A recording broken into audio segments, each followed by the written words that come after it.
तो आ चुके हैं क्रिप्टॉन क्लासेस यूट्यूब चैनल से। जैसे कि हमने पहले बहुत सारे चैप्टर्स को कवर किया है, उसी तरीके से हम मैथ्स का एक और चैप्टर आपके साथ लेके आ रहे हैं, दैट इज पॉलिनोमियल्स। 5 नंबर का रहने वाला ये चैप्टर बड़ा सिंपल और बड़ा आसान रहने वाला है। तो बिना किसी देरी के चलें स्टार्ट करते हैं।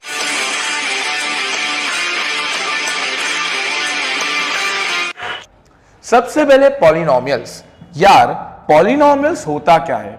मैथमेटिक्स में पॉलिनोमियल होता है कि एक ऐसा एक्सप्रेशन जिसको हम लिख सकते हैं ax² plus bx plus c के फॉर्मेट में। एक ऐसा एक्सप्रेशन जिसको लिख सकते हैं ax² plus bx plus c के मामले में, जहां जो x रहने वाला है यार वो रहने वाला है वेरिएबल, और जहां a b c रहने वाले हैं वो रहने वाले हैं कॉन्स्टेंट्स। तो x रहने वाला है वेरिएबल, a b c रहने वाला है कॉन्स्टेंट्स। सर एक चीज बड़ी सिंपल होती है कि यार ये जो इसकी 2 है, this is nothing just the degree, this is a 2 degree polynomial. Degree 2, degree 2 का मतलब हो गया है सर इसकी 2 वैल्यूज आएगी। इसकी कितनी वैल्यूज आएगी? 2 वैल्यूज। सर ये जो 2 वैल्यूज आती हैं इसको निकालने की प्रोसेस है स्प्लिटिंग द मिडिल टर्म, जिसको हम फैक्टराइजेशन भी बोलते हैं, और चैप्टर को हमें इसी तरीके से इसमें समझना है। तो पहले आगे बढ़ते हुए सबसे पहले ये बहुत आसान है, ये बोलता है कि यार बताओ कितने जीरोस हैं।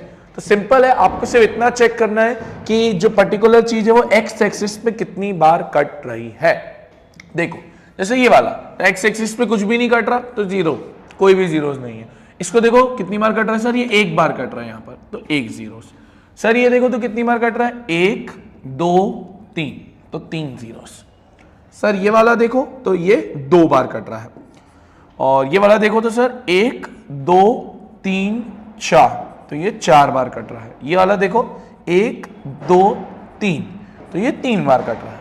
ये सबसे सिंपल है, इसमें तो ज्यादा कुछ दिमाग लगाना पड़ा ही नहीं। अच्छा सर आप एक चीज हमेशा याद रखेंगे, ये जो पॉलिनोमियल होता है ax² plus bx plus c, इसका जो ग्राफ बनता है वो बनता है पैराबोला। कैसा बनता है सर? पैराबोला। क्या होता है सर एक पैराबोला? पैराबोला का मतलब हो गया यू शेप्ड। पैराबोला का मतलब हो गया यू शेप्ड। सर यू भी हो सकता है इन्वर्टेड यू। इन्वर्टेड यू का मतलब ये ऐसा है तो उल्टा यू, यानी आप ऐसा बना दो उल्टा यू। तो जो उल्टा यू है वो उल्टा यू भी पॉलिनोमियल का बन सकता है। अब सर जो हमें सीखना है वो सीखना है कि पॉलिनोमियल को फैक्टराइज कैसे करते हैं, यानी स्प्लिटिंग द मिडिल टर्म कैसे करते हैं। तो देखिए यार, अच्छा ये मैं आपको बाद में बताऊंगा, पहले हम एक क्वेश्चन करते हैं तो आपको इत्मीनान से ये चीज समझ में आएगी। देखो क्या लिखता है, find the zeros of polynomial. हमें क्या निकालना है? जीरोस, और वेरीफाई भी करना है। वेरीफाई तो मैं आपको बताऊंगा कैसे करते हैं, पहले हम जीरोस निकालते हैं। सर याद रखना, जीरोस निकालने के लिए आप सिर्फ और सिर्फ splitting the middle term use करते हो। इसी प्रोसेस को फैक्टराइजेशन भी कहा जाता है। सर पहले क्वेश्चन में अगर समझे कि कैसे करना है तो बहुत सिंपल है। क्वेश्चन है x² minus 2x minus 8। Splitting the middle term या फैक्टराइजेशन करने के लिए आप कुछ नहीं, फर्स्ट को लास्ट से इंटू करते हो। क्या करते हो? फर्स्ट को लास्ट से इंटू। 8 1 जा, कुछ नहीं है तो 1, 8 1 जा 8। फिर आप निकालते हो 8 के फैक्टर्स, यानी 8 किस किस के टेबल में आता है। 8 आता है 2 के टेबल में, 8 आता है 4 के टेबल में, 8 आता है 8 के टेबल में, और 1 के टेबल में भी। अब ये जो फैक्टर्स निकले हैं, इन फैक्टर्स में से हमें किन्हीं भी 2 फैक्टर को यूज करना है, और वो 2 फैक्टर को ऐसे यूज करना है कि जो मिडिल टर्म है वो आ जाए। तो सर हमें ये दिख पा रहे हैं 4 और 2, और मुझे क्या चाहिए? 2 चाहिए। तो अगर मैं 4 और 2 को माइनस कर दूं तो क्या मेरा 2 बन जाएगा? हाँ। तो देखो क्या लिखेंगे यार, तो मेरे फैक्टर्स आ रहे हैं x² माइनस 2 को हम क्या लिख रहे हैं सर?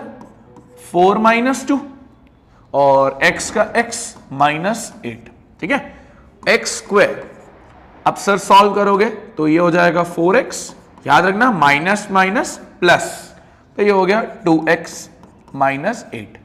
तो ये बन गया। अब सर 2 2 की जोड़ी, ये पहले 2 ये लास्ट के 2। सर इन 2 में कॉमन क्या है? सर x, क्या बचेगा? x minus 4।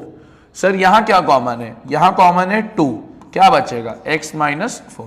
स्प्लिटिंग में एक चीज याद रखना, ये ब्रैकेट सेम आना चाहिए, तो ब्रैकेट सेम आ गया, एक बनेगा x माइनस 4 जो इन दोनों में से आ गया। अब x और 2 बचे तो हम बना लेंगे एक x प्लस 2। तो सर ये दो ब्रैकेट बने, बट क्या सर सिर्फ इतने में काम हो जाएगा? नहीं, वेरीफाई भी तो करना है यार। तो पहले आप क्या करो, x की वैल्यू निकालना, क्योंकि 0 है तो equals to 0, x plus 2 equals to 0, minus का 4 उधर जाके प्लस 4, तो पहली वैल्यू आ गई x की 4, प्लस का 2 उधर जाके माइनस 2, तो दूसरी वैल्यू आ गई माइनस 2, तो x आ गया 4, x आ गया माइनस 2। अब सर क्वेश्चन ने बोला था इनको वेरीफाई करना है, इनको क्या करना है? वेरीफाई करना है। पहली वैल्यू क्या आई सर x की? 4, दूसरी वैल्यू क्या आई सर x की? माइनस 2। सर पहले 0 को बोलोगे अल्फा, दूसरे 0 को बोलोगे बीटा। फर्स्ट 0 को बोलते हैं अल्फा, सेकंड 0 को क्या बोलते हैं? बीटा। सर अब वेरीफाई करने के लिए जो वेरिफिकेशन है वो बड़ा सिंपल है। वेरिफिकेशन के लिए हमें दो चीजें ध्यान रखनी होती है। पहला रखना होता है सम ऑफ जीरोस, दूसरा रखना पड़ता है प्रोडक्ट ऑफ जीरोस, यानी जीरो ये जो दो निकले हैं। सम ऑफ जीरोस का मतलब हो गया alpha plus beta, product of zeros का मतलब हो गया alpha into beta. Sir alpha plus beta होता है माइनस बी अपॉन ए, अल्फा इंटू बीटा होता है सी अपॉन ए। तो सर अब ये वेरीफाई करते हैं, देखो बहुत सिंपल है। अल्फा कितना आया? 4, बीटा कितना आया? Minus 2। Sir minus B question से मिलेगा, बी देखो कितना है? माइनस 2। याद रखना बी की वैल्यू कितनी है? माइनस 2, और बाहर ऑलरेडी माइनस, तो माइनस माइनस 2 अपॉन ए की वैल्यू कितनी है सर? 1, तो ए की वैल्यू 1। 4 में से 2 गया, 2 आता है, माइनस माइनस प्लस, तो 2 इक्वल्स टू 2। पहला वेरिफिकेशन डन, LHS RHS के बराबर। सर अब प्रोडक्ट करेंगे, तो प्रोडक्ट करने के लिए 4 into minus 2 that is again alpha into beta. Sir C की वैल्यू कितनी है? माइनस का 8, ए की वैल्यू कितनी है? 1, 4 into minus 2 is minus 8, minus 8 is equals to minus 8। तो सिंपल। 9th में तो आप स्प्लिटिंग करते ही थे, बस उसका एक्सटेंडेड वर्जन वेरिफिकेशन के तौर पर आ गया। याद रखना सम ऑफ जीरोस को alpha plus beta, product of zeros को अल्फा इंटू बीटा। आगे बढ़े अगर अगले क्वेश्चन की तरफ, अगले क्वेश्चन भी सेम इसी तरीके से, ये आप खुद करेंगे, दिस इज योर होमवर्क, ये सेम सिंपल क्वेश्चन है। अगला क्वेश्चन मैं करवाऊंगा, ध्यान, ये सिंपल है, बस इसमें आपको थोड़ा सा एक चीज इंपॉर्टेंट रहती है। 6x square minus 3 minus 7x। Sir ये क्या है? इस क्वेश्चन में सबसे पहली चीज है कि यार ये शफल करना पड़ेगा, क्योंकि 3 मिडिल में है, 3 मिडिल में नहीं होता, 7x मिडिल में होता। तो सर पहले मैं इसको शफल कर लूं, 6x square minus 7x minus 3। तो अब मेरा जो नया क्वेश्चन है वो ये है। सर सेम चीज, फर्स्ट को लास्ट से इंटू, 3 इंटू 6 इस कितना? 18, 3 6 18, 18 के फैक्टर, 18 3 के टेबल में आता है, 18 6 के टेबल में आता है, 18 9 के टेबल में आता है, 18 18 के टेबल में आता है ना, यही सारे रहते हैं। और हाँ, तो मुझे इसमें यही दिख पा रहा है। अच्छा 18 2 के टेबल में भी आता है, ये भी तो है एक्स्ट्रा। क्या बनाना है सर? 7। सर सोचो 7 कैसे बनेगा? कैसे बनेगा? 9 और 2 से, 9 2 18, 9 माइनस 2 7। तो देखो कैसे बनेंगे, 6x स्क्वायर माइनस क्या लिखेंगे? 9 minus 2 x minus 3, 6x square, ये सॉल्व होकर कितना होगा? Minus 9x minus minus plus 2x minus 3। Sir इसमें कॉमन क्या आएगा? एक तो x आएगा, 6 और 9 किसके टेबल में आते हैं? 3, तो 3x जब बाहर निकाला तो बता 2x माइनस 3। इसमें तो कुछ भी कॉमन नहीं है, बट हाँ 1 के टेबल में तो आते हैं ये, तो 2x माइनस 3। एक बना 3x प्लस 1, एक बना 2x माइनस 3। सर वैल्यू निकालेंगे, फिर हम वेरिफिकेशन करेंगे इनका। तो पहले हम वैल्यू निकालते हैं। हमारा आया 3x प्लस 1 इक्वल्स टू 0, 1 उधर जाएगा, 3x इक्वल्स टू माइनस 1, 3 नीचे आएगा, x is equals to minus 1 upon 3। ये पहला आ गया। सर दूसरा 2x minus 3 equals to 0, minus 3 को उधर भेजेंगे, प्लस 3, 2 नीचे आ जाएगा, x is equals to 3 upon 2। तो सर ये 2 आ रही है। अगेन पहले को क्या बोलेंगे अल्फा, दूसरे को बीटा। वेरिफिकेशन में पहला क्या होगा sum of zeros alpha plus beta that is minus B upon A. Verification में दूसरा alpha into beta is C upon A. Value डालो, अल्फा की जगह -1/3, बीटा की जगह 3/2। Minus B, sir minus B इससे लेना शफल वाले से, कितना होगा -7, तो -7। सर ए देखो कितना है 6, तो ए आ जाएगा 6। सॉल्व करो सर, यहां एलसीएम लोगे 3 2 का LCM 6, cross multiply -2 3 3 9, minus minus plus 7/6, -2 + 9 is nothing just the 7/6, 7/6 is equals to 7/6। Verified, simple. Alpha into beta -1/3 into 3/2, यही है ना शायद, हाँ जी। तो C/A, C कितना है यार -3 और A कितना है 6, क्रॉस मल्टीप्लाई करोगे नॉर्मल मल्टीप्लाई करोगे तो -3/6 -3/6, हेंस वेरीफाइड। तो सिंपल होते हैं यार ये क्वेश्चन। वेरिफिकेशन का खासा ध्यान रखना पड़ता है कि अल्फा प्लस बीटा को वेरीफाई करो, अल्फा इंटू बीटा को वेरीफाई करो।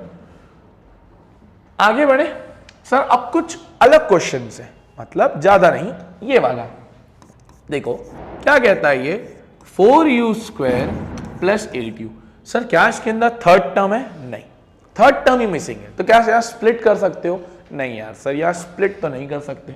तो कुछ कर सकते हैं कि हाँ सर डायरेक्ट कॉमन निकाल लें, 4u, अच्छा इक्वल्स टू में बता 0 होता, तो u + 2 बचेगा इक्वल्स टू 0। तो अब यहां से कंपेयर करोगे तो एक आएगा u + 2 इक्वल्स टू 0 और एक आएगा 4u इक्वल्स टू 0। यहां से कितनी आएगी u की वैल्यू -2, यहां से कितनी आएगी u की वैल्यू 0, क्योंकि 4 नीचे चला जाएगा, 0/4 इज 0।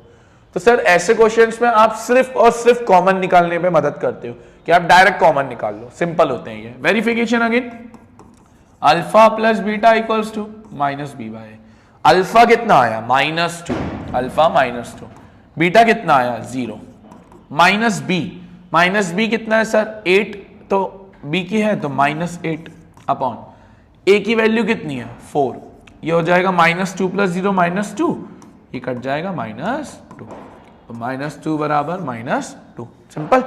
फिर होता है alpha into beta that is c/a, -2 into 0, c तो है ही नहीं सर क्वेश्चन में, तो c को क्या मानोगे 0, a कितना है 4, तो ये 0 इक्वल्स टू 0, क्योंकि 0/4 0। तो ऐसे क्वेश्चन में सिर्फ आपको कॉमन निकालना रहता है, उतना मद्देनजर रखना पड़ता है। अगला क्वेश्चन और सिंपल ही है, बट अगेन इसमें भी एक छोटा सा लॉजिक, t² - 15। सर अब इसमें सेकेंड टर्म हटा दी, पिछले वाले क्वेश्चन में थर्ड टर्म हटाई थी, इस वाले में सेकेंड टर्म ही हटा दी। तो सर क्या करोगे? बहुत सिंपल है, ध्यान देना। सर ये t² - 15 है, हमको याद है इसमें 2 फैक्टर निकलेंगे। अलजेब्रा की आइडेंटिटी होती है a² - b², बट क्या 15 किसी का स्क्वायर होता है? नहीं, बट 15 को लिखा जा सकता है क्या किसी का स्क्वायर? हाँ जी सर। क्या 15 को लिख सकते हैं √15 का स्क्वायर? हाँ सर, √15 का अगर स्क्वायर करेंगे तो स्क्वायर से रूट कट जाएगा और अल्टीमेटली 15 ही आ जाएगा। ऐसा क्यों लिखा? क्योंकि अलजेब्रिक आइडेंटिटी बैठ पाएगी। तो मैं यहां क्या लिख दूंगा, यूजिंग आइडेंटिटी, कौन सी? a² - b² क्या होती है? a + b, a - b, क्योंकि मुझे 2 ही फैक्टर चाहिए। तो क्या बनेगा यहां से सर? एक बनेगा a + b that is t + √15, दूसरा क्या बनेगा a - b that is t - √15। आ जाएगा सर यहां से। सर इसको सॉल्व करेंगे, t + √15 equals to 0, t - √15 equals to 0, plus का √15 उधर जाके -√15, ये पहली वैल्यू आ गई, माइनस का √15 उधर जाके प्लस का √15, ये दूसरी वैल्यू आ गई। फर्स्ट को बोलोगे अल्फा, दूसरे को बोलोगे बीटा। फर्स्ट को बोलोगे अल्फा, दूसरे को बोलोगे बीटा। वेरिफिकेशन के लिए अगेन सेम फंडा, एक आएगा alpha plus beta equals to -b/a, alpha -√15, तो अल्फा की वैल्यू -√15, बीटा की वैल्यू +√15। क्या क्वेश्चन में b था? नहीं सर, तो b को क्या मान लोगे यार 0, a की वैल्यू कितनी थी 1, ये कट जाएगा यानी 0 is equals to 0। Sir similar तरीके से अल्फा इंटू बीटा कितना होता है? c/a, अल्फा कितना आया -√15, बीटा √15। सर सी देखो, सी कितना है -15, ए कितना है 1, तो ये √15 इंटू √15 15 माइनस का और -15, तो ये वेरीफाई हो गया, सिंपल। तो ये जो लास्ट की दो कैटेगरी देखी, उन दोनों कैटेगरी में पिछले वाले में कॉमन निकाला, या अलजेब्रा की आइडेंटिटी आपने यूज कर ली। चैप्टर की लास्ट क्वेश्चंस के ऊपर बढ़ते हैं, ये बहुत सिंपल होता है। अच्छा, ये आगे आपका फिर वापस एक होमवर्क, दो आपको होमवर्क दे रहा हूं सिंपल क्वेश्चन से। आगे बढ़ते हुए अब ये एक और चीज आ रही है, देखो क्या लिखता है पहले, वो ये लिखता है फाइंड द पॉलिनोमियल। सर अब की बार उल्टा है, अब क्या यार पॉलिनोमियल निकालना है, क्या निकालना है पॉलिनोमियल, और क्या दिया हुआ है given number as the sum and the product of zeros. आपको सम ऑफ जीरोस दिया रहेगा और क्या दिया रहेगा प्रोडक्ट ऑफ जीरोस। तो देखो हमें एक दिया रहेगा sum of zeros alpha plus beta, और एक दिया रहेगा अल्फा बीटा। सर इसका एक बहुत डायरेक्ट फॉर्मूला है जो आप लिखें कि क्वाड्रेटिक इक्वेशन या क्वाड्रेटिक पॉलिनोमियल निकालने का फॉर्मूला क्या होता है सर, वो होता है x square minus alpha plus beta x plus alpha beta. ये डायरेक्ट फॉर्मूला रहता है, और ये डायरेक्ट फॉर्मूला यूज करके हम आंसर निकालेंगे। जैसे पहला क्वेश्चन करते हैं, सर वही क्या बोला था सम और प्रोडक्ट, तो सम कितना दिया है 1/4, प्रोडक्ट कितना दिया है -1, राइट। अब डाल दो वैल्यू, फॉर्मूला क्या है x square minus alpha plus beta x plus alpha beta, डालो value, x square minus alpha plus beta की जगह 1/4 एक्स, अल्फा बीटा की जगह -1।